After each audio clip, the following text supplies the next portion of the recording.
এই মুহূর্তের সবথেকে বড় খবর, এবার মুর্শিদাবাদের বাবলা নদীর উপর উপচে পড়ছে তিলপাড়া ব্রিজের ছাড়ার জল। ভয়ানক রূপ নিচ্ছে বাবলা নদী। বাবলা নদীর উপচে পড়া জল তাণ্ডবে মেতেছে নদীর তীরবর্তী চাষের জমির উপর। ভরতপুরের পর তিলপাড়া ব্রিজের ছাড়ার জল বাবলা নদী বেয়ে নদীর আশপাশ এলাকায় উপচে পড়ছে। ফলে বাবলা নদীর তীরবর্তী এলাকায় সতর্কতা জারি করা হয়েছে।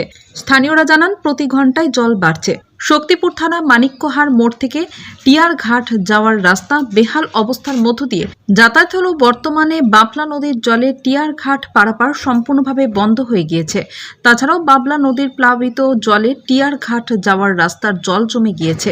বর্তমানে এই পরিস্থিতির উপর দাঁড়িয়ে ঘাট পারাপার বন্ধ হওয়ায় সাধারণ মানুষের যোগাযোগ ব্যবস্থা সম্পূর্ণ বিচ্ছিন্ন হয়েছে। ফলে সমস্যায় পড়েছে এলাকার মানুষ।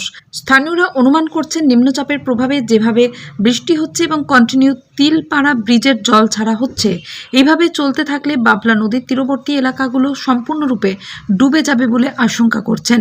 নদী প্লাবিত জলে একাধারে যেমন ফসল নষ্ট হয়ে যাচ্ছে, দুশ্চিন্তায় চাষিরা, অন্যদিকে বাবলা নদীর প্লাবিত জল দেখতে বিভিন্ন এলাকা থেকে ভিড় জমাচ্ছেন এলাকার মানুষেরা। কোথায় এসেছো তোমরা? আমরা বন্যা দেখতে এসেছি। হ্যাঁ। আচ্ছা, প্রতি বছর তো বন্যা হয় না, এবার বন্যা হলো, কেমন অনুভূতি লাগছে? অনেক সুন্দর লাগছে। আর কোথা থেকে আসছো? আমরা গোলা থেকে। গোলা থেকে? আর কে কে এসেছে? আমাদের ফ্রেন্ড এসেছে। ফ্রেন্ড আমরা হ্যাঁ। প্রতি বছর তো বন্যা হয় না, এবার বন্যা হলো, তারপর বিস্তীর্ণ এলাকা ডুবে গেল। এইটা জেনে খারাপ লাগছে যে এগুলা ডুবে গেছে। হ্যাঁ। প্রতিদিন আসো তো? না, প্রতিদিন আসি না, আজ গেলাম। কি নাম তোমার? আমার নাম মেহেক খাতুন। তোমার? আমার নাম বর্ষা। আসা যাওয়া করি, চেনাশোনা বলে তার লেগে পার্কটা করে দিল। হ্যাঁ, আমরা এসেছি তোমার 2টোর সময়, বসছিলাম, দিয়ে বলছি ওদের ব্রাহ্মণ আসবে পারে পুজো দিতে, তার লেগে আমাদেরকে বললো একসাথে পার করে দেবো। তাহলে দিয়ে তার লেগে আবার কি করবো, সে দেরি হয়ে গেল। আমাদের এখন তো কটা বাজছে? 5টা। হ্যাঁ হ্যাঁ, পার করলো। আমার নাম জাবের আলী। আমি হাটে গেছিলাম। হ্যাঁ, আর আমাদের ওই পারে গাড়ি ফাড়ি পড়ে আছে, ডুবে গেল না ভেসে চলে গেল, তাই দেখতে এলাম। হ্যাঁ, কালকে এসছি, সকালে বেচা কেনা করে বাড়ি এলাম। না, ওই সরমসুর ঘাটে। হ্যাঁ হ্যাঁ, আমার বাড়ি লাহারপাড়া।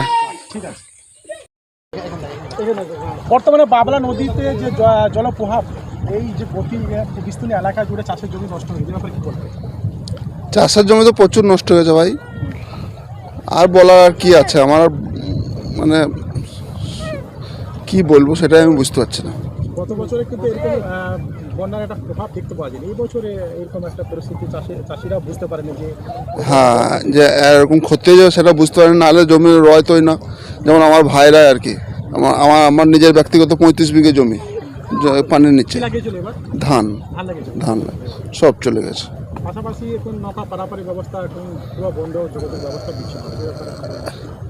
নৌকা ওখানে যাচ্ছে, তবে অন্য ঘাটে লাগছে, সর্বস্তপুরের ঘাটে লাগছে গিয়ে। তাদের জন্য খুবই মানে হ্যাঁ অসুবিধা, খুব অসুবিধা হচ্ছে তাদের। ওই বাজার সব ট্রেন দিয়ে যেতে হচ্ছে। আমার নাম মোহাম্মদ নুর ইসলাম শেখ, বাড়ি ঘোল্লা। বর্তমানে বাবলা নদী প্লাবিত হয়ে বিস্তীর্ণ এলাকা জুড়ে চাষিদের বড় ক্ষতি হয়ে গেল, এই ব্যাপারে কি বলবে? ক্ষতি তো হয়েছে, অনেকটাই ক্ষতি হয়েছে। দেখা যাক, আমাদের মামাটি সরকার আছে, আমরা ভরসা রাখি আমাদের সরকারের প্রতি।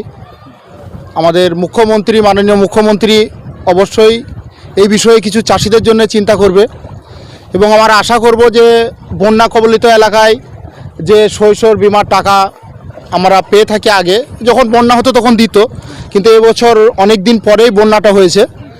তো আমরা আশা করব যাতে চাষিরা সবাই শস্য বিমার টাকা ঠিকমতো পায়, কারণ চাষিদের অনেক টাকা ইনভেস্ট হয়ে গেছে এখানে। যদি শস্য বিমার টাকা কিছুটা চাষিরা পায়, তবুও অনেকটা রিকভার হলেও হতে পারে।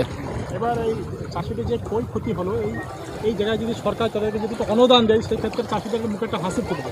অবশ্যই অনুদান দিলে অবশ্যই হাসি ফুটবে, এবং আমরা আমাদের সরকারের প্রতি পূর্ণ আস্থা আছে। আমাদের মা মাটির সরকার, পূর্ণ আস্থা আছে, অবশ্যই চাষিদের জন্য কিছু করবে। আমার নাম আতাউর রহমান, আমার বাড়ি ভুল্লা। জলটা মোটামুটি 1 সপ্তাহ হয়ে গেছে। হ্যাঁ আর জলটা কি আজকে যতটা দেখতে পাই অতটা কি ছিল আজকে নাকি না, কালকে থেকে কম ছিল, আজকে বেড়েছে। আজকে বেড়েছে? হ্যাঁ আপনার কি মনে হয় জলটা কি আর বাড়বে? মনে হচ্ছে তো বাড়ার সম্ভাবনা নেই। আর সম্ভাবনা নেই না? না, তো ওই জলটা আসছে কোথা থেকে?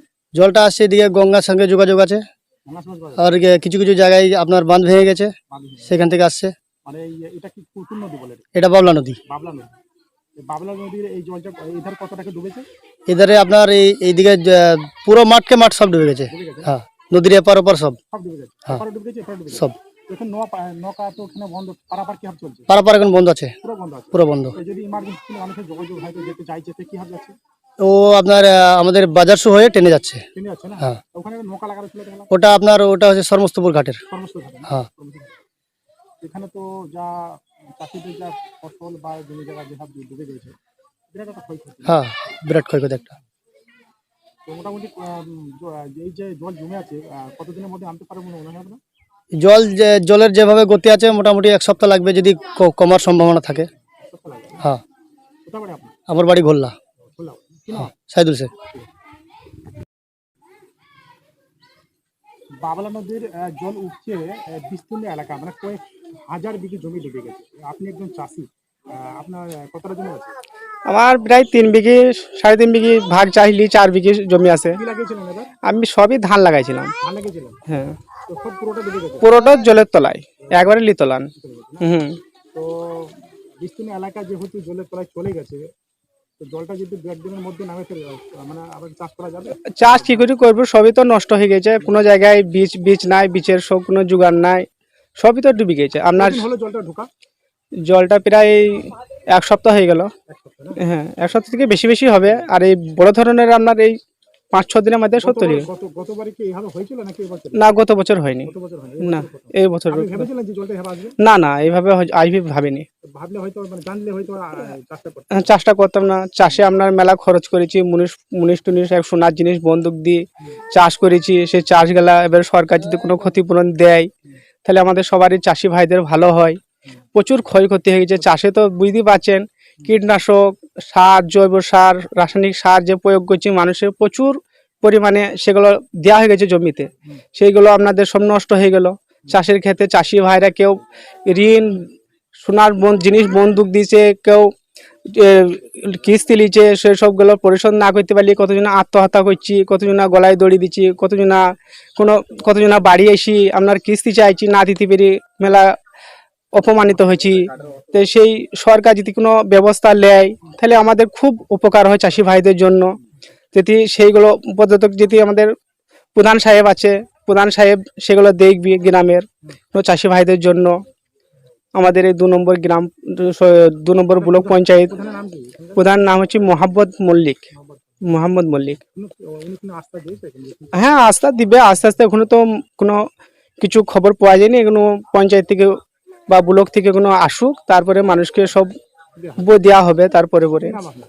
আমার নাম হচ্ছে খোকন শেখ, বাড়ি ঘোল্লা পশ্চিমপাড়া। এখানে এগুলো সব মানুষ মাত্র ধান ফান লেগেছিল, সব তো লস গেলই গেল, সব ডুবে গেছে। আবার মেন কথা হচ্ছে এইসব বেরিয়েছে বলে আমরা সব দেখতে এসছি, সব শখ করে। আরো মেলা মানুষ সব দেখতে এসছে, বহুত মানুষ আরো পিছে আছে, কেউ আসতে পারছে না, রাস্তা খুব খারাপ, ওই কারণে কেউ আসতে পারছে না। ওই যে ঘাট আমাদের দোকান ফোকান আছে, ওখানে মানুষ যায়, ওখানে চাট আমরা খাই, কিন্তু ওখানে যাওয়ার কারো সম্ভাবনা নাই। এত রাস্তার পরিস্থিতি খারাপ আর এতই পানির স্রোত এখানে, কিন্তু যাওয়ার আমাদের সম্ভব নাই। যেটা ক্ষতি হয়েছে সেটা তো কিছু চাষিদের তো মেলায় ক্ষতি হয়েছে, কিছু বলার নাই। কারোর হয়তো পাট, কারোর হয়তো ধান তো সব লাগানো, ধান সব শেষ, কিছু করার নাই চাষিদের মেলা লস। কি নাম আপনার? আমার নাম হচ্ছে ডালিম। আমি বাড়ি হচ্ছে এখানে, আমার মিল্কি ঘুরলা।